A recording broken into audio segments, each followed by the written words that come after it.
Salve a tutti e benvenuti al podcast del Cactus. Io, cari ascoltatori, come di consueto, sono sempre il solito Sonny. E io sono Benny, ragazzi. Allora, caro Benny... Allora, oggi sono emozionatissimo, perché tu non puoi capire che in realtà il nostro ospite è conosciutissimo, diciamo, nella nostra zona, diciamo, nella Sicilia, ovviamente, a 360 gradi, ma soprattutto ecco, è all'interno del mio corazon, che è un po' ecco il cibo, no? Con tutto ciò che concerne la cultura gastronomica, diciamo della cucina a 360 gradi, è un po' ecco uno dei nostri pilastri insieme a tanti altri. Del nostro, diciamo, ben intrattenimento culinario settimanale mensile, diciamo, ecco, anche questo è importante da dire. Sì, ma infatti guarda, se ci pensi, noi nel nostro podcast abbiamo sempre ecco, cercato di dare informazioni che riguardano ecco, i nostri gusti e le nostre passioni. Ecco, e quindi la cucina secondo me può abbracciare tantissimi nostri ascoltatori anche per una questione di condivisione di questa passione. Ma caro Benny, come diciamo sempre, bando alle ciance e ciancio alle bande, è il momento di presentare il nostro ospite immediatamente e quindi lasciamo la parola al carissimo Andrea Graziano che ci darà le sue specifiche. Ciao Andrea. Ciao ragazzi, bentrovati, ciao Benny e ciao Sonny. Allora, da dove partiamo? Quali saranno le mie specifiche? Sicuramente abbiamo tanti argomenti, soprattutto in questo periodo, quindi immagino voi vogliate sapere qualcosa in più di tutto quello che non si è capito in questo dilemma di informazioni o disinformazioni. Assolutamente. Con largo ritardo, no? Sì. Quindi, ecco, parliamo un po', facciamo un po' una cosa tipica, perché di solito noi partiamo appunto con la storia del nostro ospite, però se vuoi possiamo incominciare appunto con quello che è il mondo della ristorazione ai tempi del coronavirus, cioè come ci si sta evolvendo. Però dobbiamo dire una cosa innanzitutto, scusami Andrea. Sì. Chi è Andrea Graziano? Andrea Graziano di fatto è il fondatore di Food Bottega Sicula. Questa Sì. è una cosa che non abbiamo ancora detto di fatto, no? Il padre di Food. Esatto, e Food che cos'è effettivamente, Sonny? Food è questa realtà... Ma scusami Benny, facciamolo dire a Andrea, ecco Andrea, facciamo una piccola introduzione intanto su Food che secondo me è doverosa, ecco, e poi andiamo un po' a discutere del coronavirus. No, però mi piace sentirlo da voi, studiato, che cos'è allora, Food, ragazzi? Io più che altro, guarda, voglio raccontare un aneddoto mio personale, in effetti io Food l'ho conosciuto proprio grazie al caro Sonny, che una volta mi invitò dalle sue parti, o meglio, dove abita un po' la sua fidanzata, in zona di Catania, che è tra l'altro una delle nostre scagnozze, Giulia, e lì ecco mi approcciò a questo mondo della cucina catanese, però ecco un po' rivisitata stile street food. E infatti io posso dire questa cosa, posso fare questo coming out, Sonny. Io la prima carne di cavallo in assoluto l'ho mangiata da Food, grazie, è così. Scusami Benny, posso farti invece un'introduzione io di quello che è Food, così vediamo se a Andrea gli piace, no, questa mia introduzione? Allora, vai, introduci. Cari ascoltatori, che cos'è Food? Food è una realtà gastronomica, secondo me, molto innovativa, che ha cambiato, a mio avviso, il modo di fare cucina, no? In quello che è l'ambito appunto della gastronomia strettamente correlata a quello che è il mondo dell'hamburger, dello street food, che secondo me prima della nascita di Food era strettamente correlato a quelle che sono le grandi multinazionali alias McDonald's, Burger King, dove appunto c'era questo tipo di ristorazione che a me non piace tanto, e lui l'ha...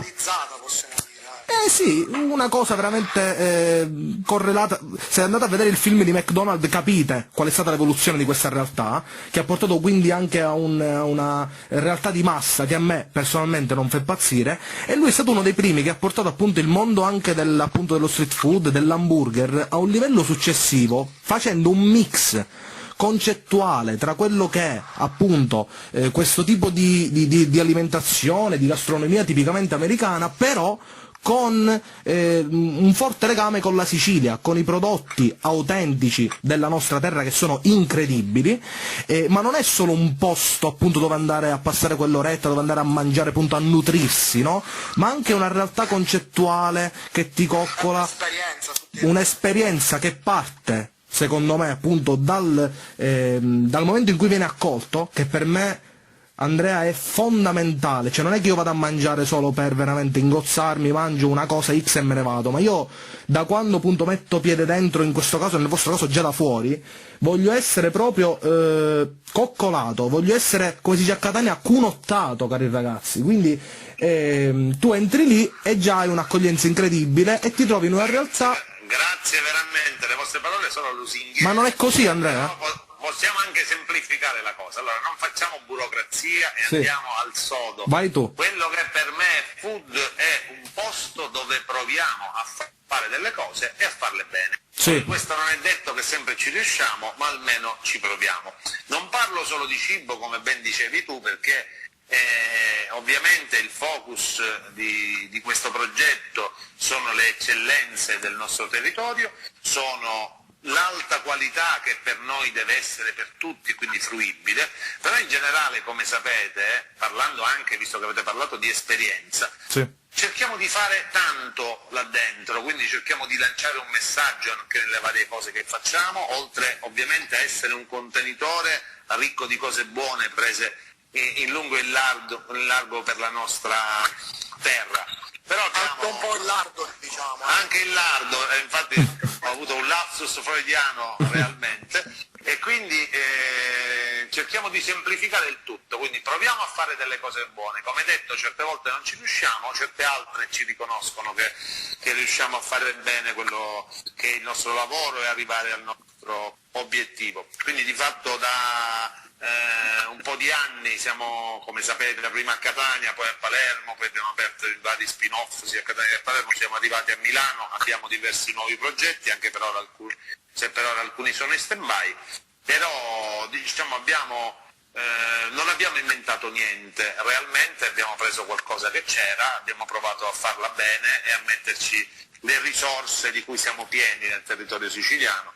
E questo è stato uno dei nostri punti di forza. Però... Ovviamente, come dite voi, essendo l'esperienza importante, visto che voi andate a ricercare l'esperienza del cibo, l'esperienza è fatta anche dall'accoglienza, dal design, ma soprattutto dalla parte umana che per noi è fondamentale. Ma infatti, Andrea, ti dirò, c'è anche dell'architettura nei vostri locali, questa cosa è fondamentale, cioè io sono anche un appassionato di questo, cioè a me piace vedere il locale combinato in un determinato modo. Tu comunque hai portato anche delle idee che vedi che in Sicilia erano complesse, tipo il concetto di tavolo sociale, per esempio, cioè non è che è una cosa tipicamente accettata, c'è una cosa che secondo me all'inizio un pochettino è stata difficile, però poi è una cosa veramente intelligente secondo me che hai fatto, cioè ragazzi, per i nostri ascoltatori, è questo tavolo che per esempio a Catania si trova nella sala centrale, dove tu appunto ti trovi magari seduto accanto a gente che non conosci, e questo può essere anche uno spunto per avviare delle conversazioni, per creare della convivialità, che è una cosa non tipicamente siciliana secondo me, c'è una cosa un po' più veramente legata a una realtà estera da questo punto di vista, ma sì, come ben dici, era una cosa inusuale quando abbiamo iniziato. Tutti i nostri locali si caratterizzano, sono diciamo tutti uguali come struttura, anche se poi in base al territorio cerchiamo di prendere spunto appunto dalla situazione geografica dove siamo, però ogni sala dei nostri locali ha un tavolo sociale centrale, ma tutto è impuntato sulla socialità. Chiaro. E un'altra cosa, questa è una cosa molto interessante, un'altra cosa è che voi all'interno, cioè perché si chiama anche bottega sicola? Perché è come se tu appunto avete questi scaffali pieni di cibi, io sono ragazzi, io sono un sicilianista. Per me la Sicilia è la vita. Vedere tutti quei prodotti super, come dire, caratterizzati e comunque avere anche la possibilità di acquistarli come se fosse dentro una bottega, secondo me è stata un'altra genialata. Cioè, proprio è come se stessi entrando in una vera e propria antica bottega dove poi puoi anche consumare. Un negozio, uno shop, una bottega, questo era un po' il senso. Diciamo che entri e ti fai abbracciare dal cibo che trovi ovunque. Esattamente. Dal basso verso l'alto, sì. E un'altra cosa che ho notato, caro Andrea, è che i vostri collaboratori, cioè tutto il vostro team, cioè tu spendi molto sulla formazione di questi ragazzi, io ho visto da qualche intervista, cioè sono veramente cordiali, cioè sembra come se fossero degli amici tuoi, cioè questa... Guarda, è fondamentale perché in ogni caso è uno degli elementi principe di quello che è il nostro progetto, ma in generale di tutte le aziende. la differenza la fanno sempre le persone, anche Sì. nelle aziende grandi e ben strutturate. Noi abbiamo adesso una struttura abbastanza formosa, diciamo, perché superiamo i 150 dipendenti e quindi abbiamo negli anni evoluto anche il nostro sistema di formazione, considerando anche che prendiamo persone che di solito sono a esperienza zero, preferiamo però prediligere quei ragazzi che hanno una sensibilità in più anche per l'accoglienza, che secondo noi è fondamentale, e lavoriamo poi sulla parte tecnica ma anche sulla parte attitudinale, quindi abbiamo un sistema di formazione molto strutturato, anche digitale, perché abbiamo una piattaforma digitale di videoformazione, lavoriamo sulle procedure e lavoriamo anche sulla standardizzazione, che prima avete citato come cosa negativa, ma di fatto è l'elemento fondamentale che dovrebbe avere ogni ristorante, perché la standardizzazione non è sempre legata a un'accezione negativa. Nel caso che avevi citato tu di McDonald's, è una struttura che potrebbe essere da modello per grandi realtà. Poi lasciamo perdere, non entriamo nel merito della qualità del cibo, però riuscire a standardizzare vuol dire che tu riesci a trovare compatibilmente con la materia prima, perché lavorando con piccoli produttori e non con produttori industriali non è sempre facile, ma anche questo, c'è certo. una linea in modo che tu riesci a trovare lo stesso prodotto a Catania, Palermo e Milano in ogni orario, a prescindere da chi lo prepari o lo cucini. Considerate che noi siamo aperti 365 giorni l'anno e siamo aperti sempre dalla mattina praticamente fino a notte fonda. Ma anche questa, Andrea, è una cosa che non c'era prima, o comunque c'era più il concetto di riposo X giorni X, anche questa è stata innovativa, cioè almeno te lo dico io che noi siamo di un paesino in realtà, in provincia di Palermo, dove queste realtà così sono ancora Qual è più... questo paese? Corleone, noi siamo di Corleone, Corleonesi, È doppio. conosciutissimo Corleone. Assolutamente sì, e praticamente io già quando andai fuori da Corleone, qui a Catania, per me è stata un'innovazione la cosa che, pure parlando con le mie ragazze, sono sempre aperti anche lunedì a pranzo, cioè per me era una cosa, dico, assurdo. Quindi per questo il mondo di food e la tua persona mi hanno sempre affascinato, perché secondo me siete stati veramente rivoluzionari da tanti punti di vista. Ma tu hai degli studi, perché secondo me c'è molto marketing, molto studio che va anche al di là della gastronomia e della cucina, no? O è solamente una passione la tua,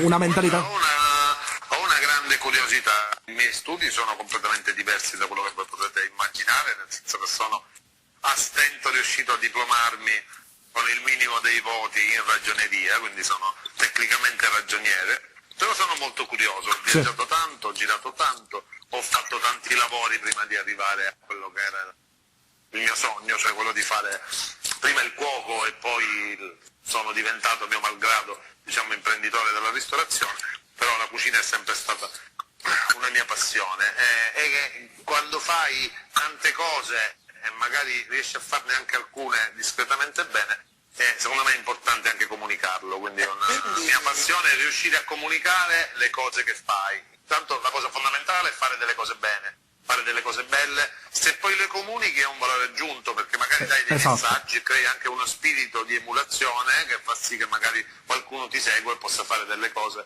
che usualmente non si fanno. Non sempre devono essere quelle che sono legate agli schemi tradizionali. Ma quindi Andrea, scusami, ma quanto c'è di tuo nei menù? Ma guarda, c'è tanto, nel senso che tutto il mio staff, l'ufficio marketing, la parte di comunicazione, all'inizio ero praticamente io, man mano si sono aggiunti dei consulenti, man mano lo staff è cresciuto e quindi adesso siamo un gruppo un po' più strutturato, diciamo che abbiamo l'ufficio marketing interno, abbiamo il grafico interno, il social media strategy, abbiamo l'ufficio stampa interno, quindi siamo un bel gruppo adesso che ci lavoriamo. Sì, però Andrea, io mi riferivo proprio alle ricette specifiche, perché ad esempio la cheesecake che fate voi... Ah, ecco, sì, ecco. Diciamo ai nostri ascoltatori... Io voglio la ricetta, è incredibile. Praticamente è uno dei dolci più buoni mai, diciamo, provati nella mia vita, veramente. Cioè io a volte proprio passo di lì, mi prendo la cheesecake e me la vado a casa, cioè io faccio questo, perché proprio per me è un qualcosa di incredibile. Poi per far immedesimare anche un po' i nostri ascoltatori, è questa cheesecake, questa fetta con questa sorta di base, no, croccante, e poi ha anche un cucchiaino con marmellata di albicocche. Di solito Sì, sì. lo serviamo con la confettura di albicocche. Confettura, Sì. esatto, il termine più corretto, esatto. Ma questa cheesecake chi l'ha creata? L'hai creata tu, Andrea? Fammi capire. Ma guarda, lavorando abbiamo un paio di ricette, per ogni cosa c'è stato uno studio importante, per esempio per il pane, noi abbiamo diversi tipi di pane e per ognuno ci abbiamo lavorato tanto, in alcuni casi con dei consulenti anche molto importanti, per esempio il nostro pane casareccio l'abbiamo fatto con Ciro Salvo, dei pizzaioli più importanti d'Italia, la stessa cosa per i nostri dolci, per le patate abbiamo lavorato quasi 3 mesi per raggiungere la tecnica che ci consentisse di Infatti. servire questo tipo di patate così goloso, così... Che poi si sono trovate da tante altre parti, cioè poi voi l'avete fatto partire ma poi sono spuntate perché sono incredibili, anche io ho provato a farle a casa, dico la verità Andrea, sono... No, ma è bello anche questo, sai, tanti miei colleghi si incazzano perché vengono copiati, perché si prende spunto, devo dire invece è motivo di orgoglio il fatto che ci siano Esatto. altre persone che prendono spunto da te. Certo, quando vedi i menù esattamente stracopiati, Certo. il nome del locale uguale, i nomi dei panini uguali, il andiamo a gustish finire la che abbiamo pubblicità. inventato noi, questa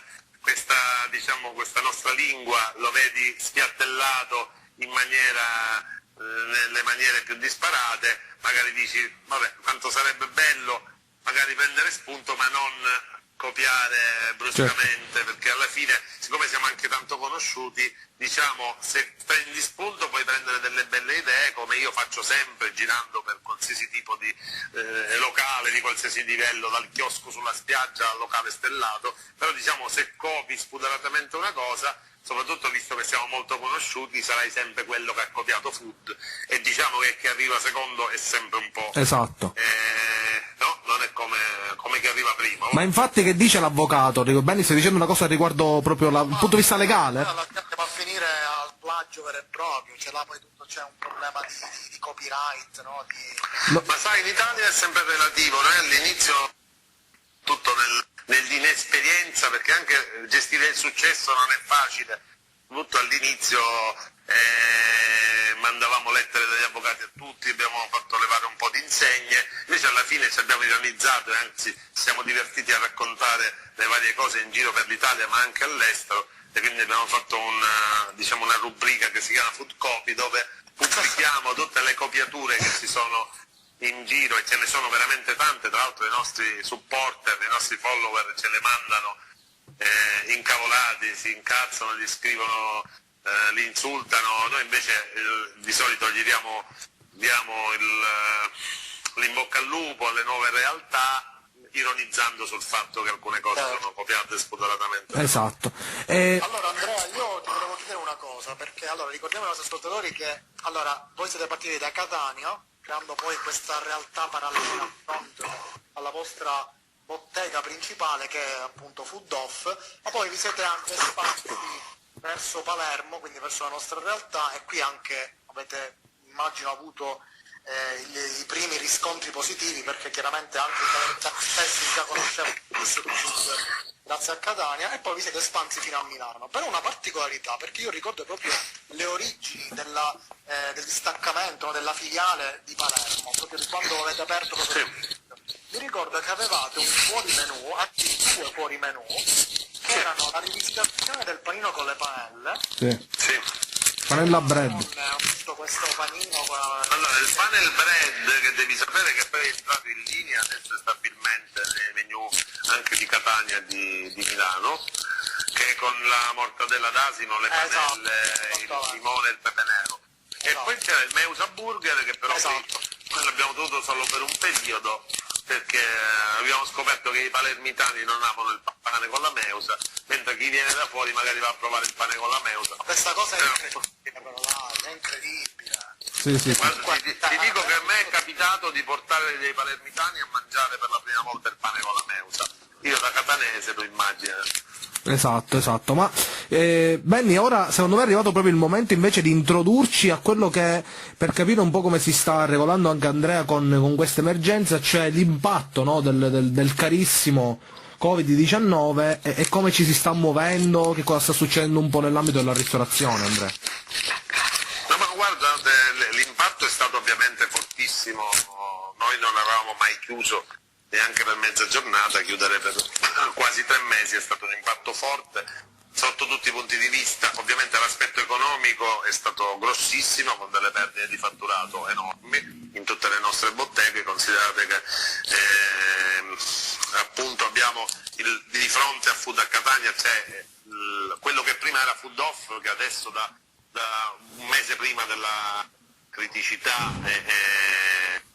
è diventato Food On, che è il laboratorio creativo. Ma fai conto che io non sono neanche arrivato a venire, perché io ero un forte appassionato di Food Off, perché è un concetto... È un bellissimo progetto che però abbiamo tenuto per 3 anni, abbiamo formato in un progetto più funzionale per tutta la linea di Food. Avevamo 2 nuovi progetti che momentaneamente sono in stand-by, perché stavamo aprendo una nuova cosa molto molto bella che abbiamo solo rinviato e non stoppato, sempre a Palermo. È un passo nuovo per noi, perché siamo in apertura del primo Food fuori dall'Italia, però al momento, come detto, siamo in stand-by per quello che sapete che è successo. Diciamo che non abbiamo fatto delivery, non abbiamo fatto asporto come molti, abbiamo chiuso. E come mai questa cosa, Andrea, non avete fatto? Come mai abbiamo preferito chiudere prima che il decreto ce lo imponesse, quindi già il 7 o l'8 abbiamo chiuso tutte le botteghe, mentre il decreto mi pare che è arrivato il 10 o il 12. Dopodiché abbiamo deciso di investire questo tempo e capitalizzarlo nel modo migliore possibile, lavorando tantissimo sulla formazione. Abbiamo fatto quasi 50 corsi, quindi ogni pomeriggio dal lunedì al venerdì abbiamo fatto corsi in videoconferenza in 80, 90, anche 150 persone, corsi i più disparati, perché abbiamo fatto ovviamente quelli legati più al nostro mondo del cibo, quindi incontri con i produttori, corsi di degustazione. Diciamo che siamo usciti questa minchiata delle degustazioni virtuali, incontri con i produttori di vino che ci hanno fatto fare il tour virtuale della cantina, poi facevamo a distanza le degustazioni virtuali dei vini. Abbiamo fatto corsi di programmazione neurolinguistica, corsi di digital marketing, di brand awareness, di personal branding, così come corsi attitudinali, corsi sulle procedure. Abbiamo portato avanti e concluso tanti progetti che ci tiravamo dietro un po' da qualche mese. Una cosa molto molto bella che presenteremo a breve, che abbiamo concluso il nostro libro, quindi tra qualche mese uscirà in libreria online il nostro libro, che racconta tutta la storia, le nostre ricette, e parlerà tanto del nostro territorio, che sarà edito da Giunti, quindi una delle case editrici più importanti per quanto riguarda la gastronomia. Come ti dicevo, abbiamo concluso e completato la nostra piattaforma di videoformazione, dove ognuno dei nostri ragazzi si collega e ha a disposizione i video su tutti i nostri fornitori con i vari test da compilare. Quindi abbiamo fatto tanto. Nel frattempo abbiamo fatto anche delle cose belle, perché a Milano abbiamo continuato, nonostante la chiusura, a cucinare per tutti gli ospedali milanesi, per i medici e gli infermieri. Abbiamo anche raccolto, insieme a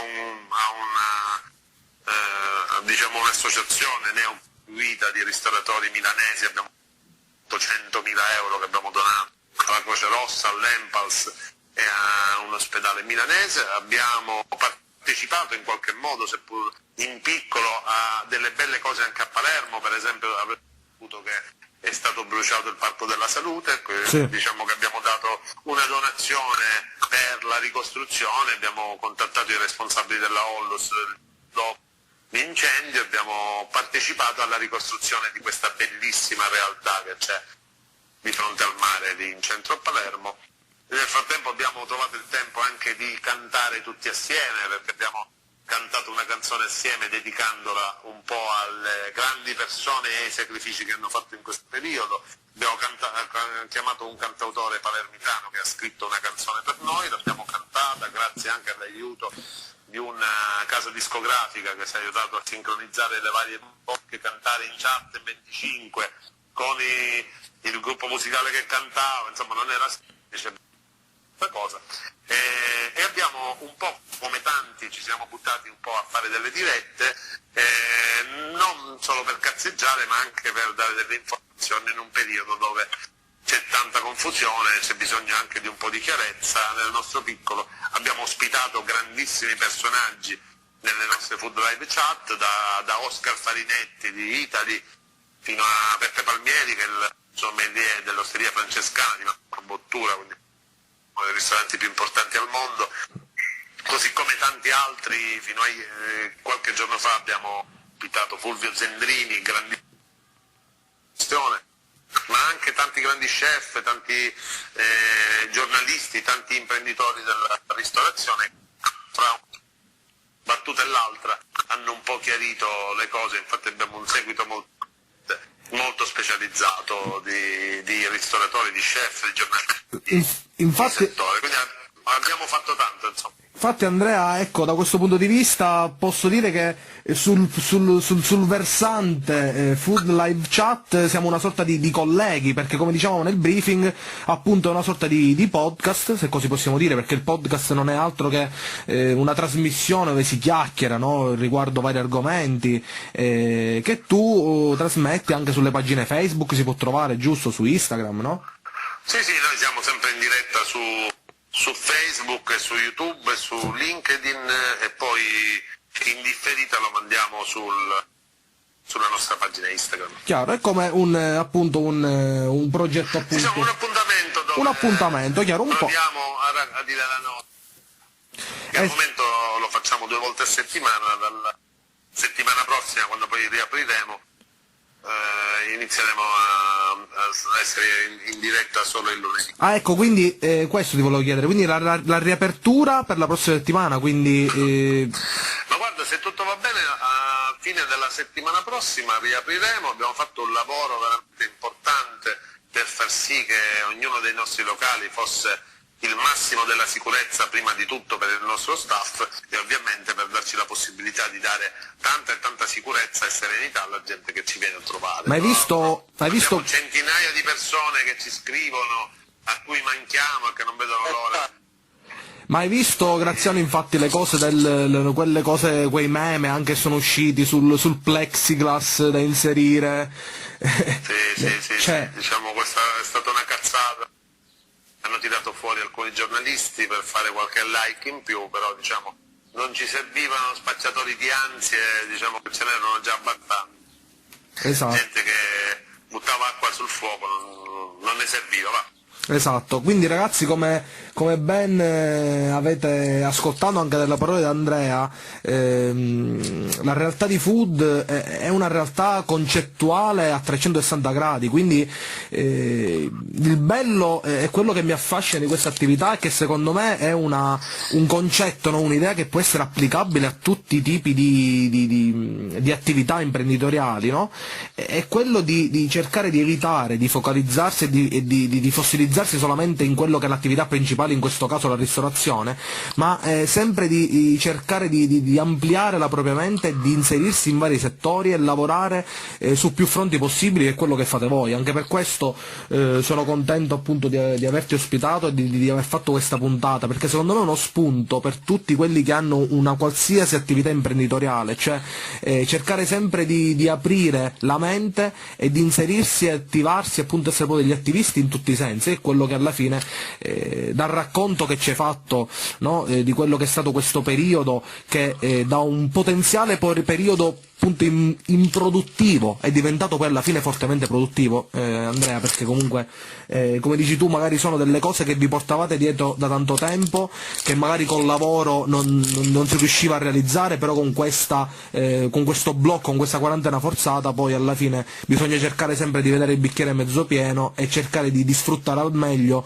questo periodo, un po' come abbiamo fatto Benny noi col podcast, che abbiamo cercato appunto di intrattenere i nostri ascoltatori con puntate giornaliere, che era una cosa che non facevamo per via dei nostri impegni lavorativi, ma abbiamo cercato appunto di aiutare un po' con le nostre chiacchiere, con la nostra fuffa, anche se così possiamo dire, quell'oretta, quei 45 minuti giornalieri per i nostri ascoltatori. Caro Benny, tu vuoi fare qualche altra domanda, Andrea? Sì, allora innanzitutto vorrei... Che siamo verso la fine. No, diciamo che Andrea poco fa ha detto che tra una prossima settimana, quindi diciamo, cominceranno a capire che bisognerà aprire un po', ecco, al pubblico, però in realtà questa puntata voi la state ascoltando quando già Food sarà aperto, quindi Chiaro. ricordiamo sempre che nel podcast del Cactus il tempo e lo spazio non esistono ed è tutto, ecco, all'interno di un mondo a sé, un universo parallelo. Esattamente. E poi volevo chiedere ad Andrea una piccola particolarità, ecco, credo anche un po' per chiudere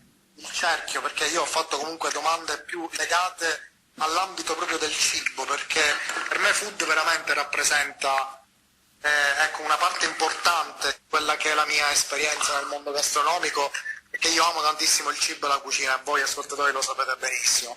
Ma insomma, non parliamoci in chiacchiere. Andrea, qual è il tuo piatto barra panino del menù di Food preferito? Bella domanda. Ma guarda, io sono un appassionato delle uova, perché poi tra l'altro, parlando di concetto, quindi a livello concettuale, l'uovo è quasi la materia, quello da cui nasce tutto, c'è un po' di maternità, un po' di sessualità. Allora mi stai quindi commuovendo, perché io sono un amante del uovo in un modo incredibile, non mi aspettavo per niente questo discorso, questa, diciamo, questa premessa e anche, diciamo, questo elogio alle uova. Io sono un amante delle uova, incredibile. Quindi, no, considera che io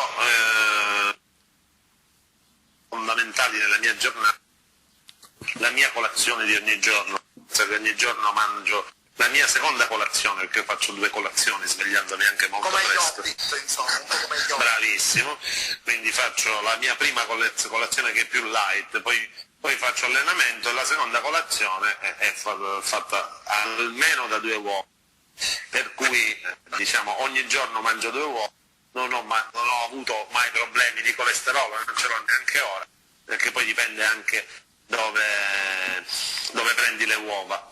Essendo un appassionato di uova, io considero che ho anche 12 galline, diciamo, le mie uova, e quindi io ne ho 6, Andrea. Ecco, se hai 6 galline sai che quanto è bello prendere l'uovo la mattina e fartelo. Tra l'altro io poi sempre un po' di bacon te lo metto, ci metto un po' di guanciale, ci metto la provola delle madonine, ci accosto una spremuta d'arancia. Sì, ma a me sta venendo fame, scusate.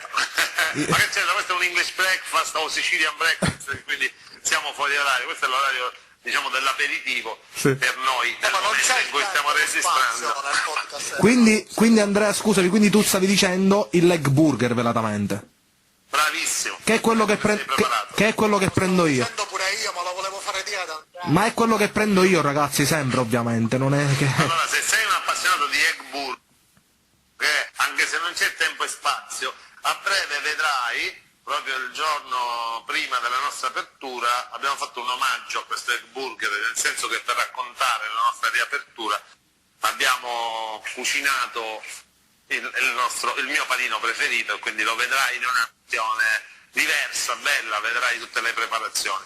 Perfetto, Andrea, me lo vengo a mangiare sicuramente, non vedo l'ora, carissimo. Quindi, caro Benny, Andrea ovviamente è stato gentilissimo, ma su questo non avevo dubbi, perché ho visto tantissime sue interviste e sapevano la persona, almeno nell'intervista, la persona che era. E secondo me è il momento appunto di lasciarlo libero, anche perché capisco che dovrà fare tantissime cose.